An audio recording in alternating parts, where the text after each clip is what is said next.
Y quiero que veamos hoy en la Sagrada Escritura por qué Jesús sanaba.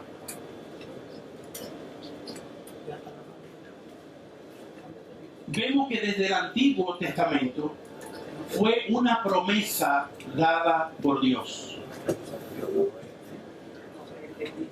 Lo que ocurrió cuando Dios, en la persona de Jesús, sucediera que cuando Él llegaba a los lugares, Él predicaba y sanaba, fue una manifestación de lo que ya Dios había dicho miles de años antes. Esa promesa se cumplió. Y cuando vemos algunos pasajes del Antiguo Testamento, podemos ver la confirmación de Dios aquí en la tierra. Y lo más impresionante es que Dios no es un Dios de un tiempo, sino que Él es un Dios de todos los tiempos. El tiempo que Dios se hizo visible en la tierra, en la persona de Jesús, fue una manifestación de comprobar de que lo que Él había prometido era real. Y lo que hoy podemos estar experimentando y recibiendo es el resultado de todo aquello que ha permanecido y sigue tan vivo como cuando Jesús personalmente estaba en la tierra y tocaba a la gente. El Salmo 107 dice, y verso 18,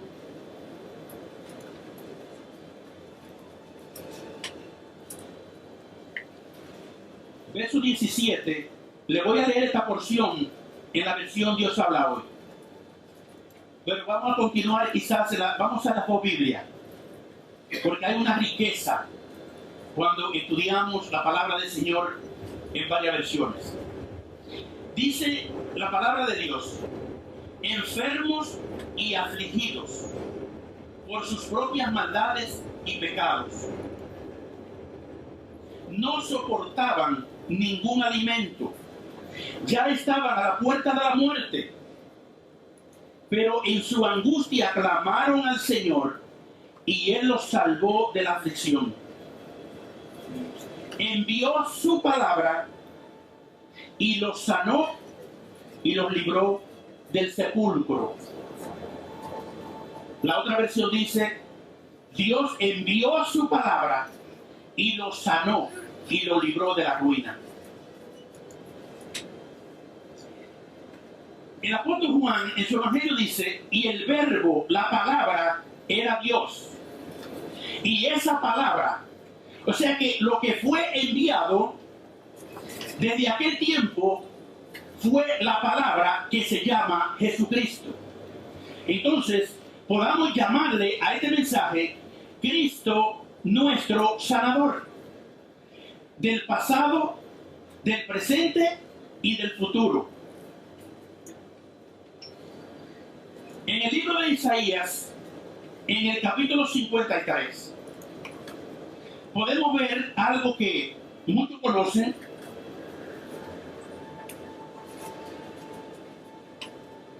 Aquí el Señor nos está dando lo que vimos y lo que hoy experimentamos.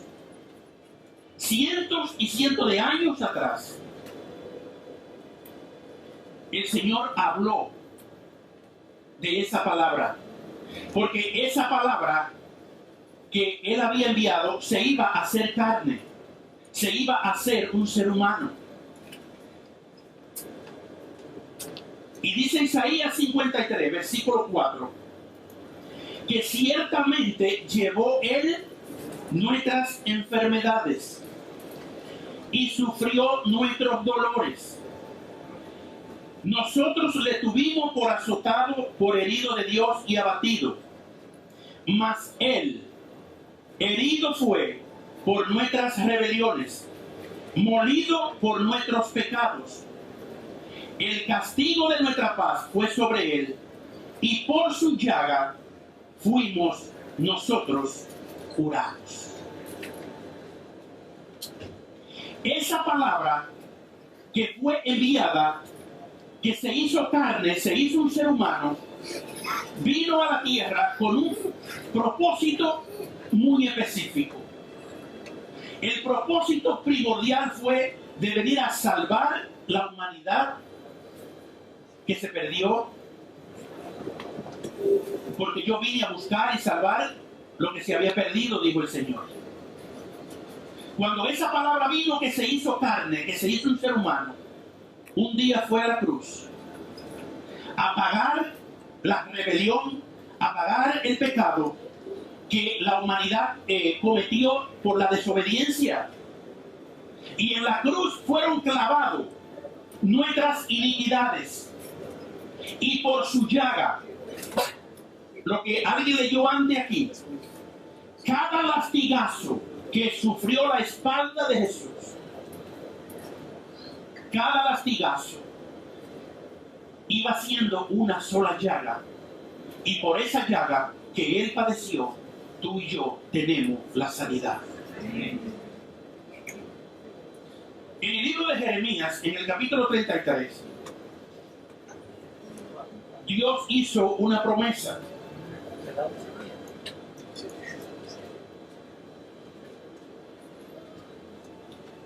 Y esta promesa es la que hoy tú y yo tenemos. Y dice el versículo 6, Jeremías 33, versículo 6. He aquí que yo les traeré sanidad y medicina,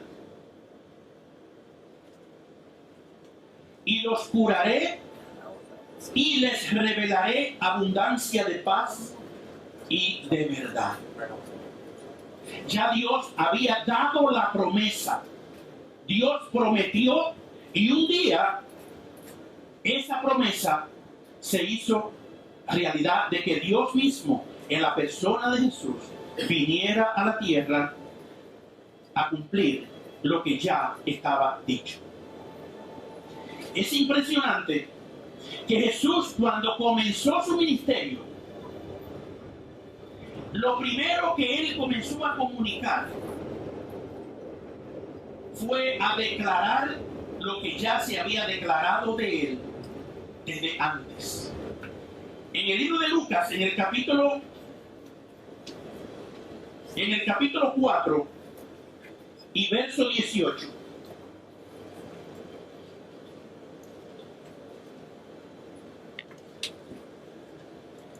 versos 18 y 19, Jesús hace esta declaración cuando ya está a punto de comenzar su ministerio.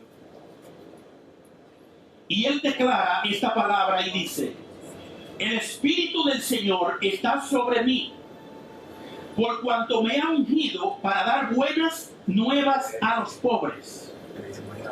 Me ha enviado a sanar a los quebrantados de corazón, a pregonar libertad a los cautivos y vista a los ciegos, a poner libertad a los oprimidos y a predicar el año agradable del Señor.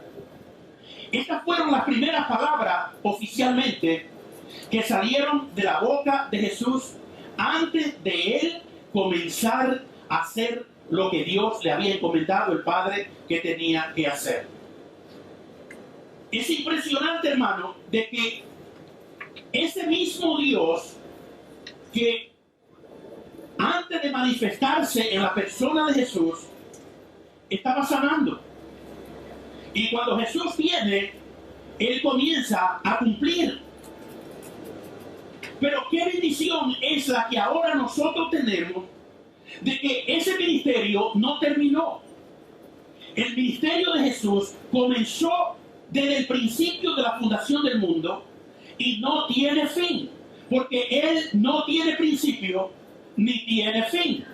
Lo que ocurrió con la manifestación de Jesús venir a la tierra fue una manifestación visible del Dios que se encarnó, pero ya él existía desde antes de la fundación del mundo. Esa es la garantía que tú y yo tenemos cuando ponemos nuestra fe en el sanador que se llama Jesucristo. Recibimos entonces la promesa. Y como su ministerio no cambia, su ministerio no caduca, tenemos la garantía de que no importa en el tiempo en que no haya tocado vivir, Él sigue vigente, porque Él no muere, Él está vivo. Hoy Él está aquí, Él está aquí, hoy Él está aquí para tocarte, hoy Él está aquí para sanarte, hoy Él está aquí para liberarte, hoy Él está aquí para suplir tu necesidad, porque Él es el mismo de ayer, de hoy y por los siglos. Su ministerio jamás caduca. Tenemos un sumo sacerdote que por toda la eternidad. En el libro de Hebreo, en el capítulo 7 y verso 23, dice la palabra del Señor, hablándonos el Espíritu Santo por medio del escritor del libro de los Hebreos, y hablándonos del ministerio de Jesús.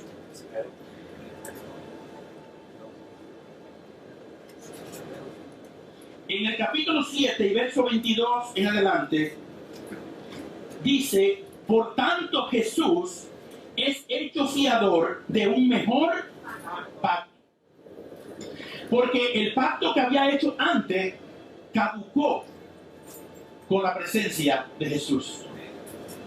Y tú y yo hoy somos partícipes de ese nuevo pacto. Dice: y los otros sacerdotes llegaron a ser muchos, debido a que la muerte no podían, que por la muerte no podían continuar.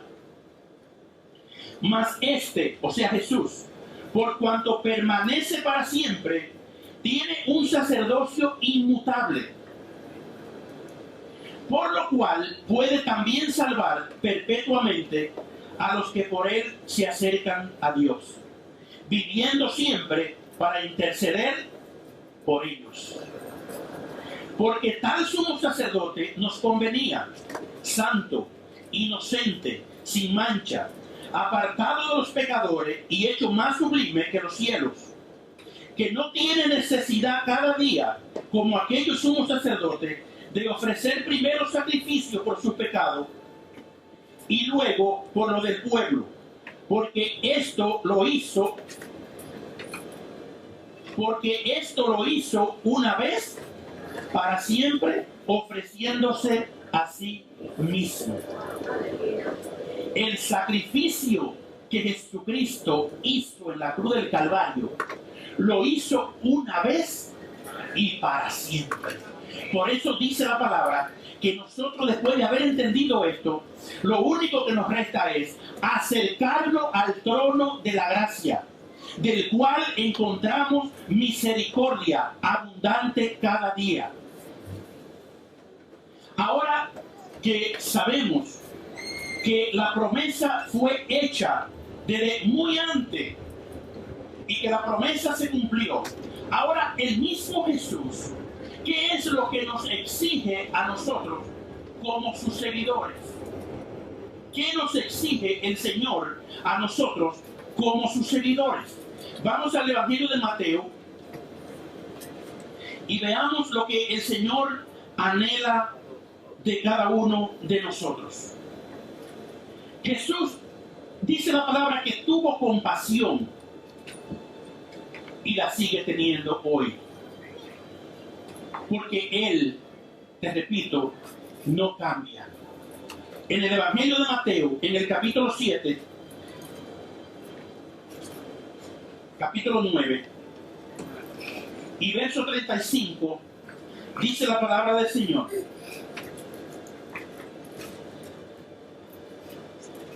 recorría Jesús todas las ciudades y aldeas, enseñando en la sinagoga de ellos y predicando el evangelio del reino y sanando toda enfermedad y toda dolencia en el pueblo. Y al ver las multitudes, ¿Qué cosa dijo que tuvo? Compasión de ellas, porque estaban desamparadas y dispersas como ovejas que no tienen pastor. El Señor fue una de sus características, la compasión. Y te repito, el mismo que caminó en la tierra es el mismo que está caminando hoy en medio de ti. El mismo que un día tuvo compasión de aquella multitud, hoy es el mismo que sigue teniendo compasión de cada una de tus necesidades. Ahora, una cosa muy importante. ¿Cuál es la única exigencia que Él nos manda a nosotros como sus seguidores? Hay una sola exigencia. Y hay una exigencia específica, porque se da el caso de que muchos decimos que creemos en Dios. Pero a la hora de confiarle en Dios, a la hora de confiarle a Él nuestras preocupaciones, a la hora de confiarle a Él el problema de la salud y cualquier problema que venga a la vida, a la hora de confiar en su misericordia, ahí es donde fallamos. El Señor hace una sola exigencia. En ese capítulo 9 del Evangelio de Mateo, en el verso 27, dice que Jesús pasaba de allí y cuando iba le siguieron dos ciegos dando voces diciendo: ten misericordia de nosotros, hijo de David. En primer lugar, ¿quién le dijo a estos ciegos que el término hijo de David era un término mesiánico? Porque ellos sabían por las escrituras que el Mesías descendería de la descendencia de David.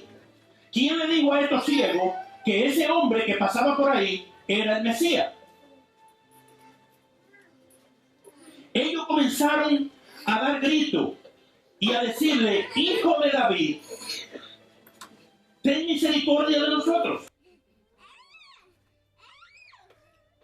Y llegado a la casa, vinieron a él los ciegos, y Jesús le dijo, Jesús le hace una pregunta, y es la pregunta más importante que tú y yo podamos recibir de Jesús. Jesús le pregunta a ellos y le dice: ¿ustedes creen que yo puedo hacer esto? Porque ellos van detrás con un problema, eran ciegos y han declarado que Él es el Mesías, el hijo de David. Ahora el Señor los reta y le pregunta: ahora, ¿ustedes creen que yo puedo hacer esto? Tú que quizás has venido aquí con un problema de salud física, quizá el médico te haya dicho o te haya dado algún diagnóstico no muy agradable y tú buscas la sanidad. Eso es legal, es permitido. Pero ahora Jesús nos reta y nos hace una pregunta. Y Él nos dice: ¿creen ustedes que yo puedo hacer eso? ¿Creen que yo puedo sacarte de la ruina en que está? ¿Creen que yo puedo sanar tu enfermedad? ¿Creen que yo puedo sanar tus dolencias? Fue la pregunta que Jesús le hizo a estos ciegos. Había una fe en ellos. Había una convicción en ellos. Que ellos, sin titubear, clamaron y dijeron simplemente: sí, Señor.